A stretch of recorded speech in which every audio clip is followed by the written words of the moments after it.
জান্নাতে যাওয়া সবার স্বপ্ন। আছি আমরা সবাই দুনিয়ায়।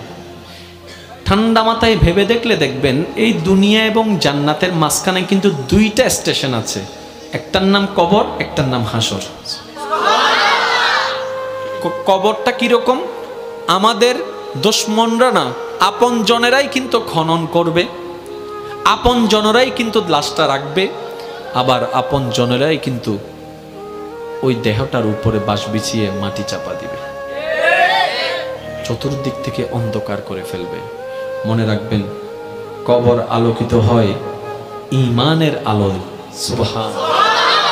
আর হাসর আলোকিত হবে আল্লাহর রহমতের সাথে আপনার আমলের আলোয়, সুবহানাল্লাহ। হাসর আলোকিত হবে আমলের গুণে, কবর আলোকিত হবে ঈমানের গুণে। আর ঈমানটা কানে থাকে না, মনে থাকে। তাহলে সেই মনটাকে যদি আপনি পরিষ্কার করে ফেলতে পারেন, হ্যাঁ সত্য, এটা একদিনে হয় না, এটা এক সপ্তাহে হয় না, এটা এক মাসে হয় না, এটা এক বছরে হয় না, এটা হচ্ছে বান্দা চেষ্টা করতেই থাকবে হিংসা থেকে যেন সে নিজেকে বাঁচাই রাখতে পারে।